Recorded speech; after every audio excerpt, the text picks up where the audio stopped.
Welcome, Stargamers. Today we are reviewing Tarkin by James Luceno.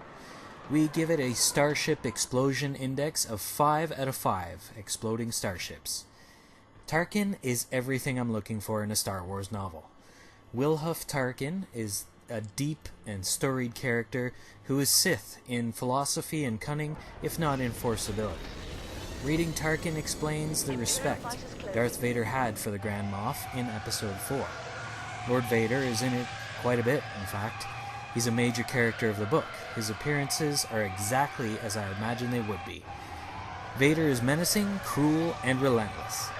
The Emperor shows up as well, and even Admiral Screed from that old Droids cartoon makes an appearance.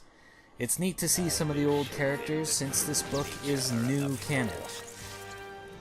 James Luceno, the author, has written many dark Star Wars books, and not all of them have survived the expanded universe cult.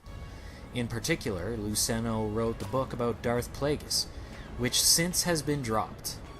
There is the still plausible Snoke Plagueis theory, and I was hoping to find some clues to that.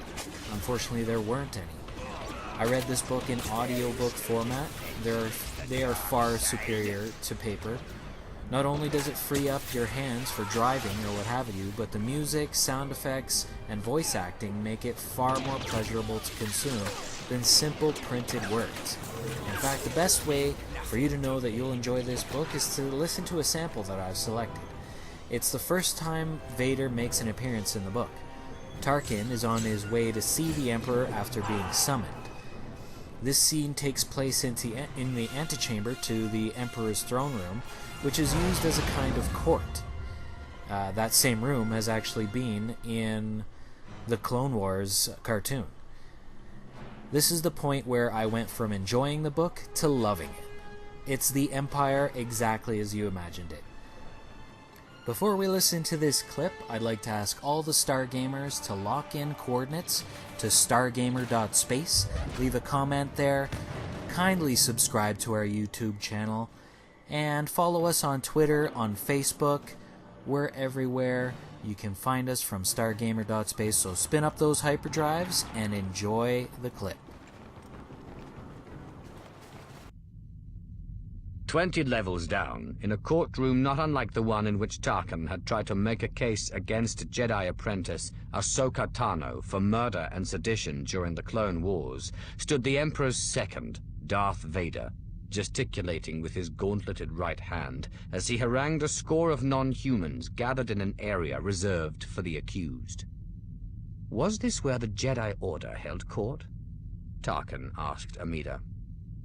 In a voice as hard and cold as his pale blue eyes, the Vizier said, "We no longer speak of the Jedi, Governor."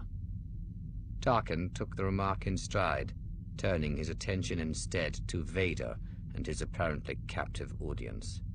Flanking the Dark Lord was the Deputy Director of the Imperial Security Bureau, Harris Eisen, a brawny, white-haired old guard loyalist with a perpetually flushed face, and a thin, red-head-tailed Twi'lek male Tarkin didn't recognize. Bolstering the commanding trio were 4 Imperial stormtroopers with blaster rifles slung, and an officer wearing a black uniform and cap, hands clasped behind his back and legs slightly spread. "It appears that some of you have failed to pay attention," Vader was saying, jabbing his pointer finger in the chill recirculated air. "Or perhaps you are simply choosing to ignore our guidance. Whichever the case, the time has come for you to decide between setting safer courses for yourselves and suffering the consequences." "Wise counsel," Amida said. Tarkin nodded in agreement. "Counsel one dismisses at one's own peril, I suspect." Glancing at the Shagrian, he added, "I know Ison, but who are the others?" "Riff-raff from the lower levels," Amida said with patent distaste. "Gangsters, smugglers, bounty hunters, Coruscanti scum." "I might have guessed by the look of them." "And the Twi'lek standing alongside Lord Vader?" "Foka suit," Amida said, turning slightly toward him. prefect of level 1331, where many of these lowlifes operate. Vader was in motion, pacing back and forth in front of his audience as if waiting to spring.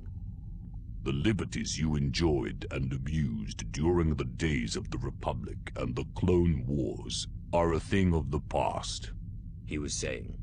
Then there was some purpose to turning a blind eye to illegality and to fostering dishonesty of a particular sort. But times have changed, and it is incumbent on you to change with them.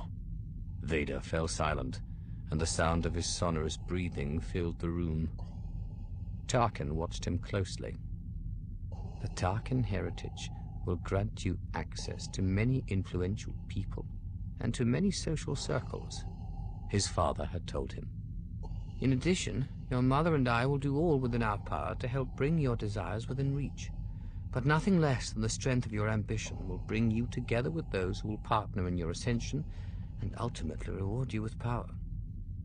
Since the end of the war, Vader had on occasion been such a partner in Tarkin's life, both in Geonosis space and in political and military campaigns that had taken them throughout the galaxy.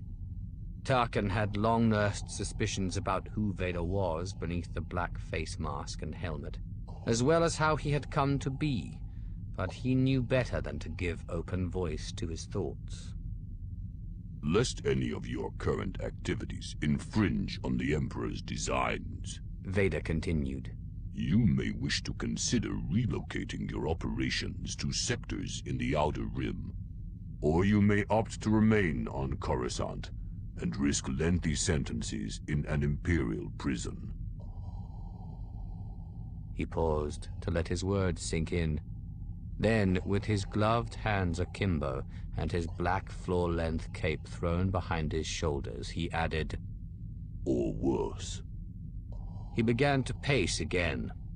It has come to my attention that a certain being present has failed to grasp that his recent actions reflect a flagrant disrespect for the Emperor.